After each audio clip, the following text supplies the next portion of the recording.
Hola, buenas tardes o días o lo que sea.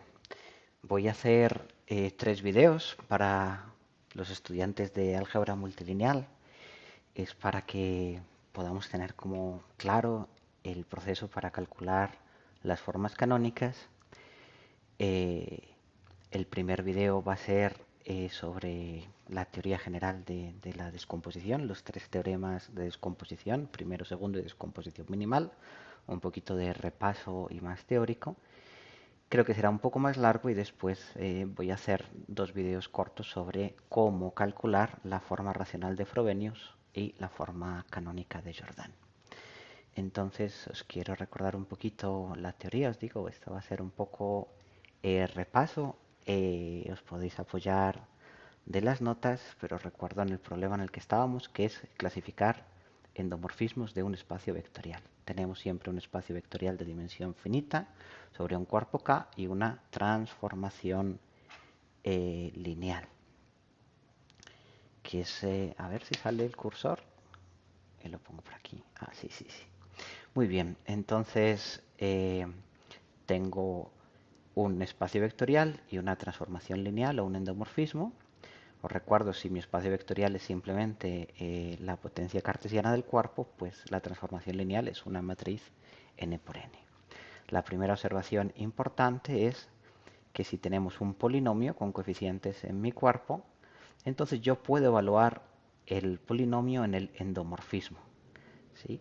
Al evaluar el polinomio en el endomorfismo, obtengo pues otro endomorfismo distinto.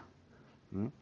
Eso me da, fijaros, un morfismo de anillos del anillo de los polinomios en el anillo de los endomorfismos o transformaciones lineales, o si queréis, de las matrices. ¿Mm? Si yo digo, por ejemplo, que voy a evaluar el polinomio x cuadrado menos x menos 2 en el endomorfismo phi, pues lo que obtengo es el endomorfismo phi al cuadrado, o sea, phi compuesto con phi, menos phi, menos dos veces la identidad. ¿Sí? Siempre el término constante va multiplicado por x a la 0, y x a la 0 es phi a la 0, que es la identidad en este anillo. El 1 de mi anillo es la identidad. Bueno, una vez que sabemos evaluar polinomios en endomorfismos, nos vamos a ir encontrando cosas. Lo primero, dos primeros invariantes polinomiales que dependen del endomorfismo. El primero es el polinomio anulador o el polinomio minimal. No es otra cosa que el polinomio mónico que genera el núcleo de este morfismo anterior que he presentado. O dicho de una manera más directa, es el polinomio de menor grado que tiene la propiedad de que cuando evalúo mi, eh, mi endomorfismo en ese polinomio, el resultado que obtengo es el endomorfismo cero.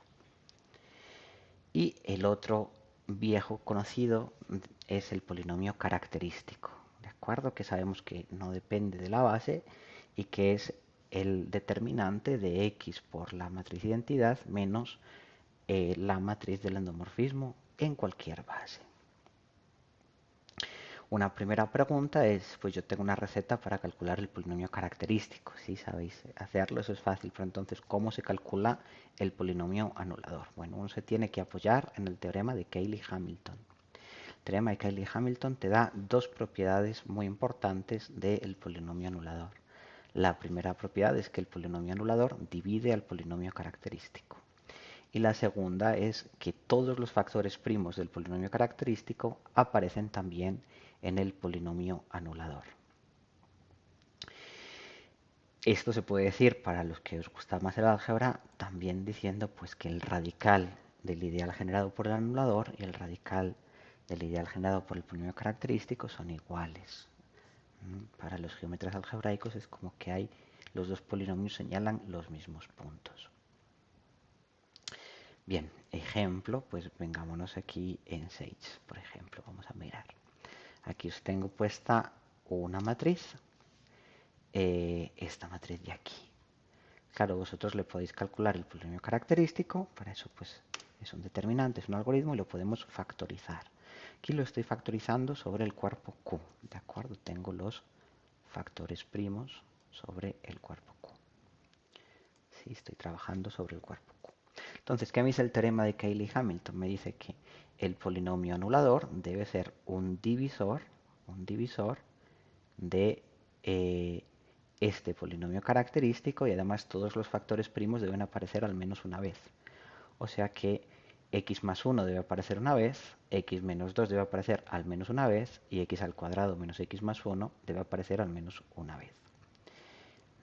Y el máximo que pueden aparecer, como debe ser un divisor, es como mucho con el mismo exponente que aparecen aquí. Eso me deja un total de solamente dos candidatos para el polinomio anulador. O el polinomio anulador es x más 1 por x menos 2 por x al cuadrado menos x más 1, todos los exponentes 1, o es el que ya permite un exponente 2 en x menos 2, que ya sería igual al característico.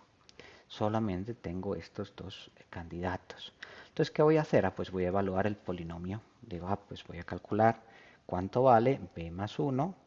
Sage es muy listo y b más 1 ya lo interpreta como b más la identidad del mismo tamaño de b, por b menos 2 por b cuadrado menos b más 1, que no es otra cosa que el primer candidato evaluado en b. Evalúo y aquí ya obtengo 0.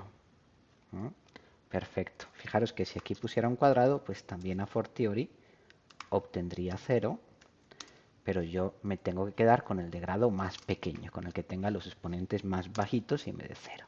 Ya me dio ahí la matriz 0, o sea que este es el polinomio anulador. Hagamos un ejemplo un poquito más difícil. Tomemos esta otra matriz para ver un caso en el que hay pues más candidatos. Esta matriz A, si yo le calculo el polinomio característico, aquí lo tenemos escrito, pues es x menos 1 al cuadrado por x al cubo. Entonces, yo sé que x menos 1 debe aparecer al menos una vez y como máximo dos veces. Y x al cubo aparece como mínimo una vez y como máximo tres veces. Entonces, fijaros, como tengo dos posibilidades para los exponentes de x menos 1 y 3 para los exponentes de x, me da un total de 6 candidatos. 6 candidatos posibles para el polinomio anulador. ¿Cuál va a ser el polinomio anulador? Pues tengo que ir probando los candidatos. Voy a empezar por los de grado más bajo. Primero, ¿qué pasa si yo evalúo x menos 1 por x en la matriz A, o sea, a menos 1 por A?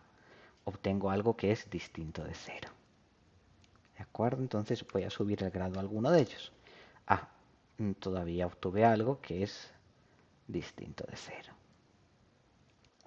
Puedo ir probando los 6, subiendo grados. Yo ya me sé que este va a ser el de grado más bajo, ¿sí?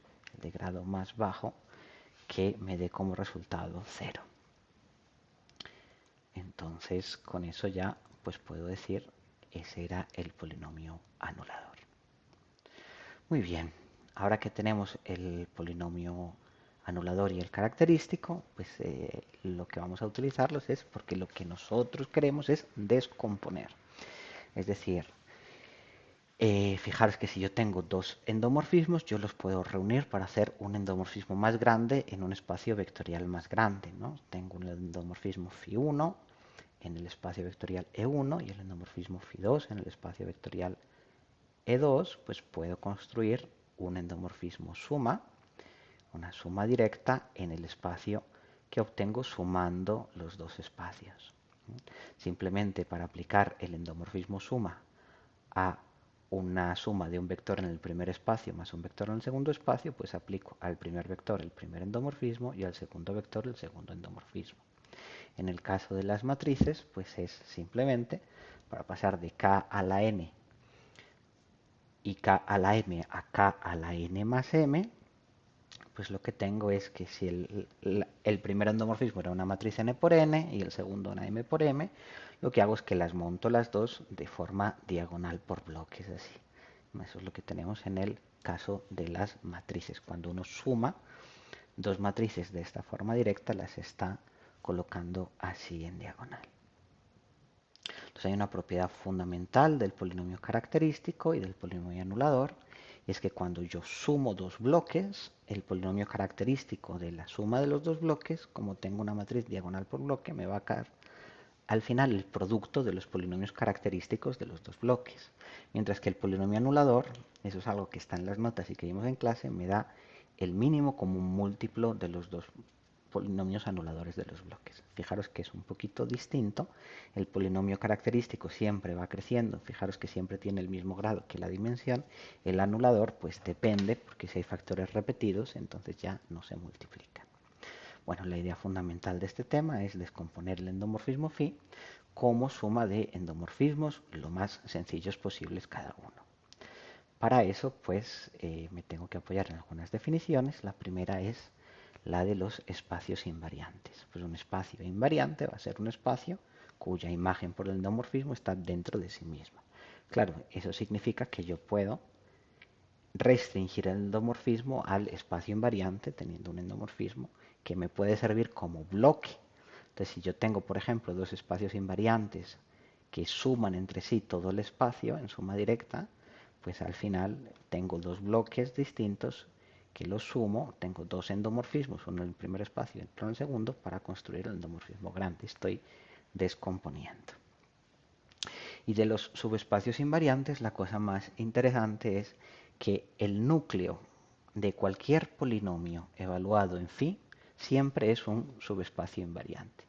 El núcleo de phi es un espacio phi invariante. El núcleo de phi menos 3 también es un espacio phi invariante. El núcleo de phi cuadrado más 4 phi también es un subespacio invariante. O sea que hay un montón de candidatos a subespacios invariantes, aunque al final no van a salir tantos, sino que todos van a provenir de los factores del polinomio anulador. Eso es lo que me dice el primer teorema de descomposición. Que si yo tengo el polinomio anulador de mi endomorfismo, que he calculado de la manera de antes, y lo descompongo como potencias de factores irreducibles, ¿sí? Primos entre sí. Estos primos son todos distintos y cada uno aparece con un exponente. Entonces, el núcleo de cada uno de estos factores, el núcleo de el primo elevado al exponente con el que aparece en el polinomio anulador, el núcleo de cada uno de esos factores del anulador evaluado en phi va a ser un polinomio, va a ser, perdón, un subespacio invariante. Un subespacio invariante.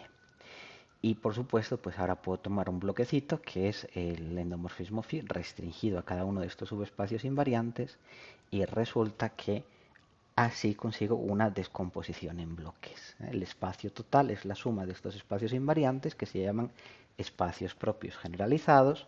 Cada uno de ellos corresponde a uno de los factores que aparecen en la descomposición en factores en potencias de primos del polinomio anulador. Y si yo escribo pues mi endomorfismo usando bases en cada uno de estos subespacios, pues obtengo una matriz que va a ser diagonal por bloques. El caso especial y más sencillo, y por lo que estos se llaman espacios propios diagonalizables, espacios propios generalizados, es el caso diagonalizable.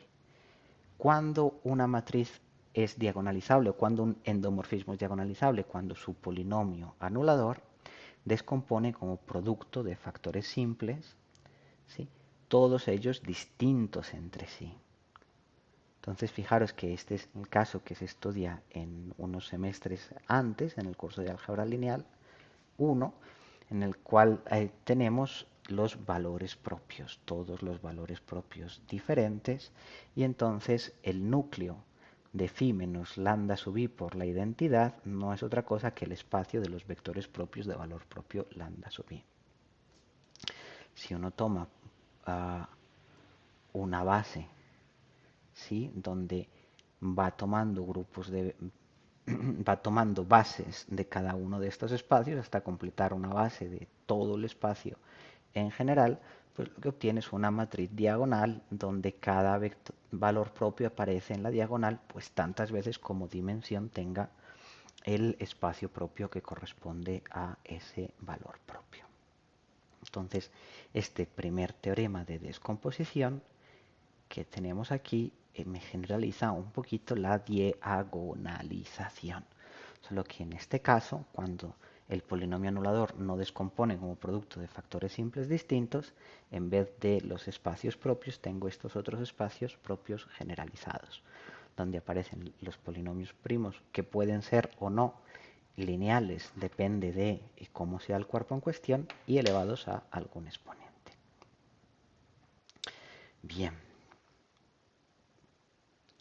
Una vez tenemos el primer teorema de descomposición, pues lo que tengo es que cada uno de esos espacios propios generalizados también se va a poder descomponer un poquito más. Así que para eso llego a otra noción, que es la noción de los vectores y los espacios cíclicos.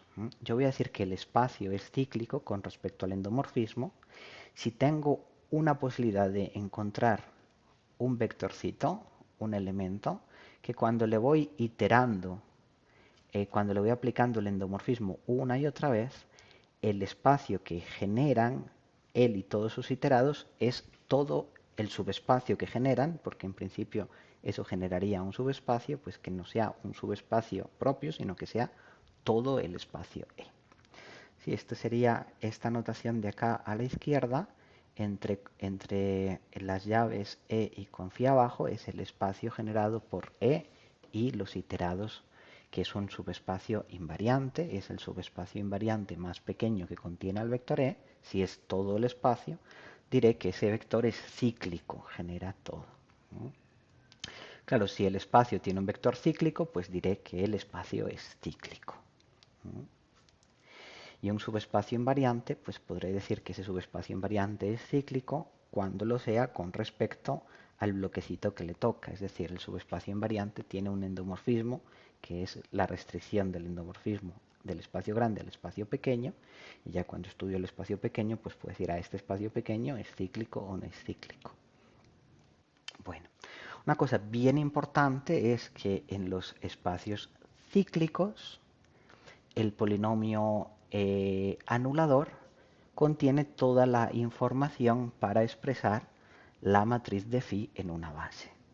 Si yo tomo la base que se obtiene iterando el número de veces suficientes el endomorfismo phi aplicado al vector E, ¿sí? voy construyendo esa base de forma cíclica, resulta que la matriz de phi en esa base tiene unos por debajo de la diagonal y en la última columna exactamente los coeficientes del polinomio anulador. En los espacios cíclicos tienen características muy notables, son especialmente sencillos. Eso también se ha visto en clase, está en las notas. Una es que el polinomio característico y el polinomio anulador coinciden en los espacios cíclicos y que en los espacios cíclicos todo lo que necesito conocer es este polinomio. Dos espacios cíclicos distintos son isomorfos si solo si tienen el mismo polinomio anulador o el mismo polinomio característico, que es lo mismo. Bueno, ahora vamos a proceder a descomponer un poquito más de lo que teníamos en el primer teorema de descomposición. Según el primer teorema de descomposición, teníamos pues esta descomposición primero en los subespacios propios generalizados. Estos espacios que tengo aquí son los espacios propios generalizados. Y en cada uno de estos espacios propios generalizados tengo el endomorfismo restringido. Entonces ya voy a mirar cada uno de ellos de forma independiente. Y en cada uno de ellos pues tengo un polinomio anulador distinto. El polinomio anulador de phi1 va a ser el factor primo que aparecía P1 elevado a la potencia R1. Y el de phi2, pues P2 elevado a R2. En general, el polinomio anulador de phi j pues va a ser el factor PJ que aparecía en la descomposición elevado a RJ. Y la idea es poder descomponer ahora ese subespacio propio invariante, ese subespacio propio generalizado, como suma de cíclicos. Y eso es lo que me da el segundo teorema de descomposición. El segundo teorema de descomposición me dice que hay números naturales. El primero de ellos empieza con el RJ, que es el exponente que aparecía en el polinomio anulador, Y luego puede haber otros números más pequeños, voy descendiendo, de tal manera que al final, al sumar todos estos números multiplicados por el grado del polinomio anulador que tengo en ese espacio que es PJ, ¿sí?, lo que obtenga es la dimensión de EJ. ¿Sí? La idea es que estos números van a ir ayudando a completar el espacio y para cada uno de estos números pues voy a tener un subespacio invariante cíclico. Entonces voy a tener subespacios invariantes cíclicos. Cada uno va a tener un polinomio anulador distinto, pero todos ellos van a ser potencias del polinomio primo P sub j. Pero potencias elevadas a distintos exponentes. Empiezo con RJ, que es el más grande, y luego puedo ir teniendo exponentes más pequeños. Fijaros que generalmente me van a aparecer pocos factores porque enseguida enseguida voy agotando la dimensión del espacio. El segundo teorema de descomposición no me da una descomposición única como en el primero, donde los subespacios propios generalizados son estos. Ahora, cada subespacio propio generalizado se puede descomponer en cíclicos de maneras distintas, pero lo que no es distinto es siempre aparecen los mismos exponentes. ¿De acuerdo? Siempre van a aparecer los mismos exponentes. Lo más normal, lo genérico, es que solo aparezca el primer exponente y ya el primer exponente me dé si E sub j1 ya sea igual a E sub j. Pero si E sub j1 es más pequeño que E sub j, entonces me aparece un E sub j2. Y si E sub j1 más E sub j2 todavía es más pequeño que E sub j, entonces me aparece un E sub j3 y los tengo que ir calculando de forma recursiva. Para esto tengo, por ejemplo, un algoritmo.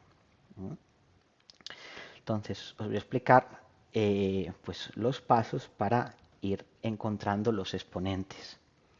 Yo parto ya de que estoy en un espacio propio generalizado, donde mi polinomio anulador ya es un primo elevado a un exponente RJ. Tengo P sub j elevado a RJ. P sub j es de grado D, lo que significa que P sub j elevado a RJ es de grado D por RJ. Bien, entonces lo primero, quiero encontrar dentro de E sub j un espacio cíclico lo más grande posible. Yo sé que P sub j evaluado en phi elevado a rj, pues se anula sobre todo el espacio propio por definición. Así que tomo la potencia anterior y busco un primer vector, que es el que aquí se llama E sub j1, que lo que le pido es que cuando le aplico P sub j evaluado en phi elevado a rj menos 1, no me dé 0, me dé algo distinto de 0. Es decir, E sub j1 va a estar en E sub j, pero no va a ser un vector para el cual se anule P sub j evaluado en phi elevado a rj menos 1. Ese ya me sirve y ese vector me va a generar un subespacio, ¿sí? El subespacio invariante más pequeño que contiene un espacio cíclico, y ese va a ser el E sub j1. Y ahí el polinomio anulador en ese subespacio cíclico pues va a ser P sub j elevado a rj. Rj es rj1, el primer exponente que aparece. Ahora tengo que seguir, tengo que ver qué pasa. Si ese espacio E sub j1 ya me llenaba todo, ya era igual a E sub j, eso lo veo ahí en la dimensión, sí que es que la dimensión de sub j coincida con d veces por r sub j, pues ahí acabamos. Pero si no me llena todo, entonces tengo que buscar el siguiente espacio cíclico. Y para eso lo primero que necesito es encontrar cuál es el exponente que me sirve. ¿Sí? Que va a ser un exponente menor o igual que el exponente anterior. ¿Y qué caracterizará a ese exponente? Pues el exponente tiene que ser el número natural más pequeño, que cuando evalúe P sub j en phi sub j elevado a este número natural, todo el espacio se me meta adentro del espacio último que acabo de calcular. ¿Listo? Entonces, ¿cómo lo calculamos esto? Pues tenemos que ir elevando P P sub j evaluado a phi sub j lo elevamos a la 1, a la 2, a la 3, a la 4, ¿sí? Y vamos viendo, la imagen de sub j queda dentro de sub j1, no, pues entonces sigue uno más, ¿sí? Hasta que la imagen de sub j me quede dentro de E sub j1. Una vez he calculado el exponente, pues ya busco un vector que genere un espacio de la dimensión adecuada. Para eso tengo que tomar ese vector en el núcleo de P sub j evaluado en phi sub j elevado a R sub j2 y que no se anule cuando lo evalúo en una potencia menor y tampoco me puede caer dentro de EJ1 que ya lo he usado, ¿no? Entonces aquí no lo he puesto, pero también hay que quitar aquí EJ1. Tomo ese vector, miro el espacio que genera y eso me da E sub j2. Si E sub j2 más E sub j1 ya me generan todo el espacio, acabamos. En otro caso, tengo que calcular el siguiente exponente R sub j3. ¿Cómo lo calculo? Pues de nuevo, tengo que ver qué potencia del primo evaluado en el endomorfismo, cuando la aplico a todo el espacio propio generalizado, se me mete dentro del pedazo que ya he calculado antes, que ahora no es EJ1, sino EJ1 más EJ2, porque me ha crecido, ¿no?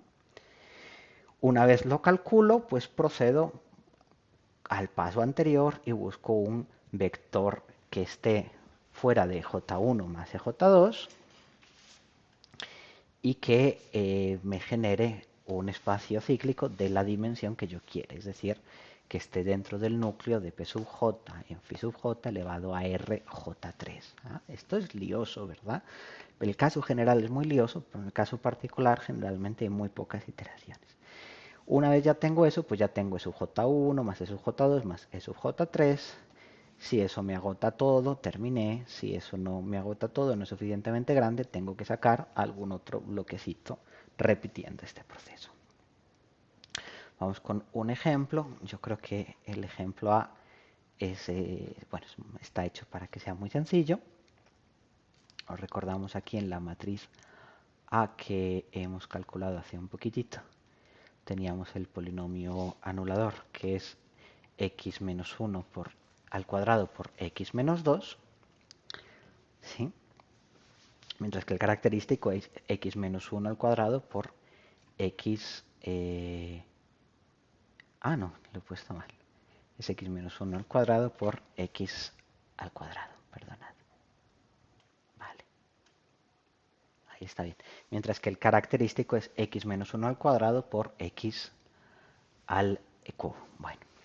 Entonces, espacios propios generalizados, pues el núcleo de a menos 1 elevado al cuadrado. Ese sería el primer espacio que corresponde al factor primo x menos 1. Entonces yo lo puedo calcular aquí. ¿Cuánto vale el núcleo? Y me dice, bueno, pues es el espacio generado por los dos primeros vectores de la base canónica. Bueno, es que todo esto está hecho para encajar así. Este sería el primer espacio propio generalizado. El segundo espacio propio generalizado, pues, a ver qué me fui.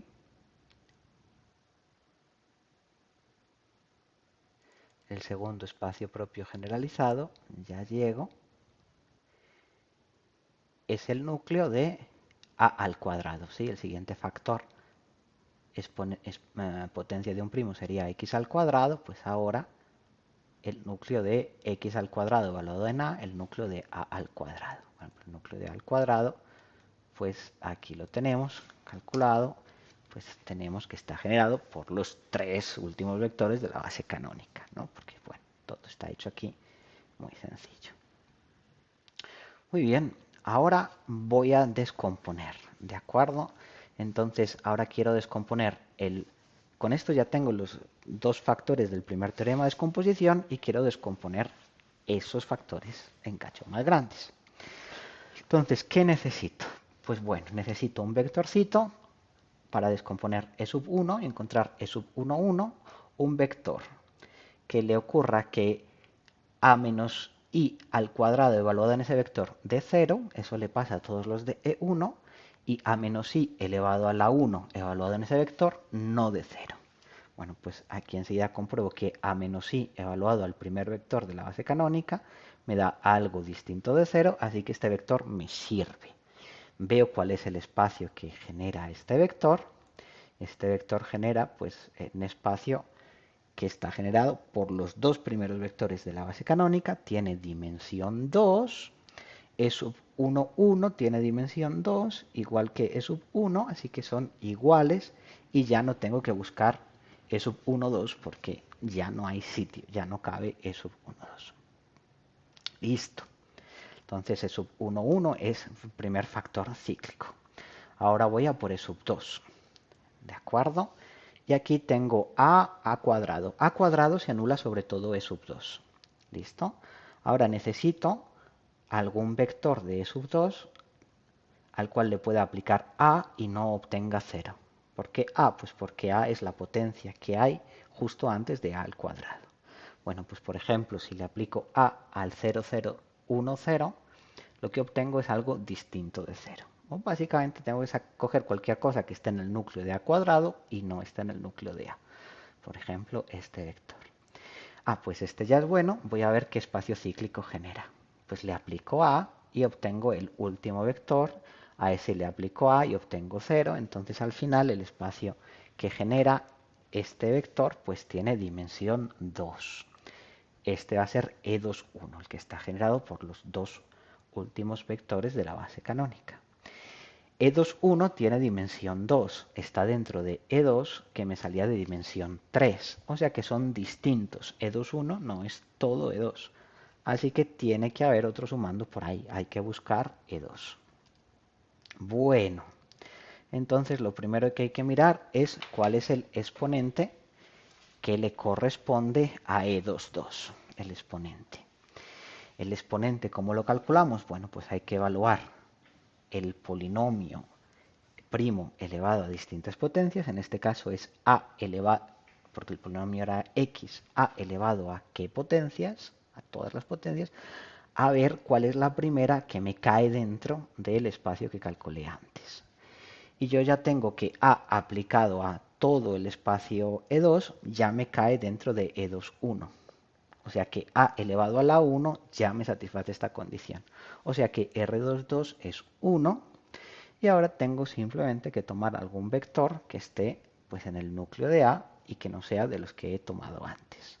Puedo tomar, por ejemplo, el tercer vector de la base canónica y con esto ya tengo mi descomposición en factores cíclicos. Por un lado el E11, que ya hemos dicho quién es el que está generado por los dos primeros vectores de la base canónica. Ahí mi polinomio anulador era x menos 1 al cuadrado. El segundo bloque es E21, donde el polinomio anulador es x al cuadrado. Y el último bloque es E22, donde el polinomio anulador es x elevado a la 1. Entonces ya tengo mi descomposición en cíclicos, cada uno con su polinomio anulador distinto. Los polinomios anuladores que salen en la descomposición en cíclicos son lo que vamos a llamar los divisores elementales. Cuando hago esto en general, en un caso cualquiera, al juntar los dos teoremas de descomposición, pues fijaros, tengo que mi espacio se descompone como cíclicos. Suma de cíclicos. Debajo de cada cíclico, en morado, estoy escribiendo cuál es el polinomio anulador de ese cíclico. ¿De acuerdo? La colección de todos estos polinomios anuladores, que son todos potencias de los primos que aparecen en la descomposición del anulador del endomorfismo en todo el espacio, elevados a exponentes que son como mucho el mismo exponente que aparece en el anulador, y luego van bajando, todos estos polinomios se llaman los divisores elementales. Los divisores elementales están asociados al endomorfismo y lo clasifican. Dos endomorfismos son isomorfos si y solo si tienen los mismos divisores elementales. ¿Esto por qué es? Pues porque si dos descomposiciones en cíclicos dan los mismos polinomios anuladores, pues las dos descomposiciones son isomorfas, porque un espacio cíclico y otro espacio cíclico son isomorfos si solo si tienen el mismo polinomio anulador. Yo ya en una base cíclica la matriz depende solo de cómo se escribe el polinomio anulador. Propiedades importantes de los divisores elementales: el producto de todos es el polinomio característico, el mínimo común múltiplo de todos es el polinomio anulador. ¿Sí? Nos vamos ahora a por la descomposición minimal. Mirad, si yo pongo en filas todos los divisores elementales, ¿sí? La primera fila, la que corresponde a las potencias del primer primo que aparecía en la descomposición, la segunda, el segundo primo, etcétera. Entonces veis que en la primera columna tengo los primos elevados a las potencias más altas, que son las que aparecen en el polinomio anulador. Y luego en la segunda columna ya me aparecen potencias más bajas. Voy a completar estas columnas donde no aparezca nada con unos, ¿sí? O no pongo nada. El asunto es que yo ahora puedo multiplicar por columnas, ¿sí? Todo lo que tenga en cada columna, y obtengo unos polinomios, ¿sí? Cada uno de los cuales va a ser un múltiplo del siguiente. El primer polinomio que tengo multiplicando todos los divisores elementales con los exponentes más altos es precisamente el polinomio anulador. Y el resto pues van a tener algunos de los mismos factores, a lo mejor no todos, ¿sí? Estos polinomios phi se llaman los factores invariantes. Y basta saber un poco de álgebra y utilizar solo el teorema fundamental de la aritmética para polinomios para darse cuenta que los divisores elementales y los factores invariantes se determinan mutuamente. Es decir, que si yo conozco los factores invariantes, puedo calcular los divisores elementales y al revés. Por eso los factores invariantes también clasifican. Pero otra cosa importante es que los factores invariantes, que son menos que los divisores elementales, también me dan una descomposición en cíclicos más sencilla, al menos en el sentido de que son menos cíclicos. Y es que yo puedo tener un cíclico con polinomio anulador cada uno de los factores invariantes. ¿Cómo obtengo ese cíclico? Pues sumando los cíclicos que tenía antes por columnas. Si me vengo acá, si me vengo acá cuando hice la descomposición, si yo tomo, por ejemplo, todos los cíclicos que aparecen aquí en una columna y los sumo, pues lo que voy a obtener es un espacio invariante, suma de invariantes, es suma de cíclicos, pero además ese que es suma de cíclicos va a ser cíclico también.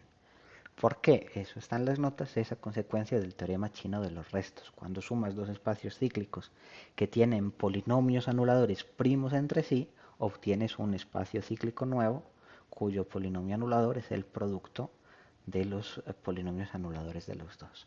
Entonces, al sumar por columnas, voy obteniendo los cíclicos que me aparecen en esta otra descomposición con menos factores, que se llaman,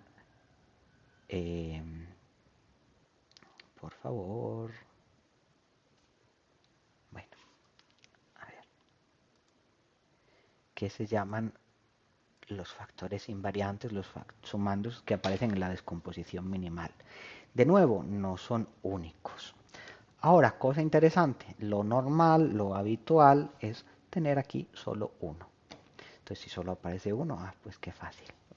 ¿Por qué? Porque lo normal de un espacio, de un endomorfismo, es que sea cíclico. Que no sea cíclico es raro. ¿Sí? Lo normal es que sea diagonalizable. ¿No es diagonalizable? Bueno, pues al menos es cíclico. ¿No es cíclico? Bueno, pues más raro. Vamos a ver qué le pasa. ¿No? Muy bien, ejemplo. Pues aquí teníamos la matriz A con la que hemos estado trabajando. Fijaros que yo tenía la descomposición de mi espacio como suma de 3. ¿Sí? Y ahora voy a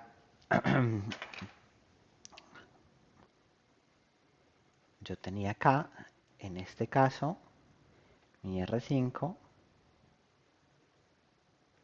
que se escribía como E11 más E21 más E22. ¿Y qué voy a hacer? Pues voy a sumar.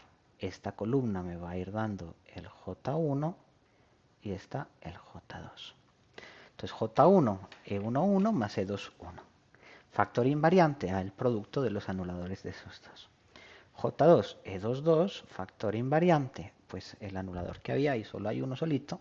Y con eso ya tengo los dos factores invariantes. El primero es el anulador, el producto de los dos factores invariantes es el polinomio característico. Y con eso tenemos pues toda la teoría suficiente, digamos, que hay alrededor de, o todos los elementos alrededor de los teoremas de descomposición y de las dos formas de descomponer que va a haber. La primera que es en cíclicos pequeños con los divisores elementales y la otra que es en cíclicos más grandes con los factores invariantes. Esas dos nos van a producir en el primero de los casos la forma canónica de Jordan y en el segundo la forma racional de Frobenius, que vamos a estudiar en los siguientes videos.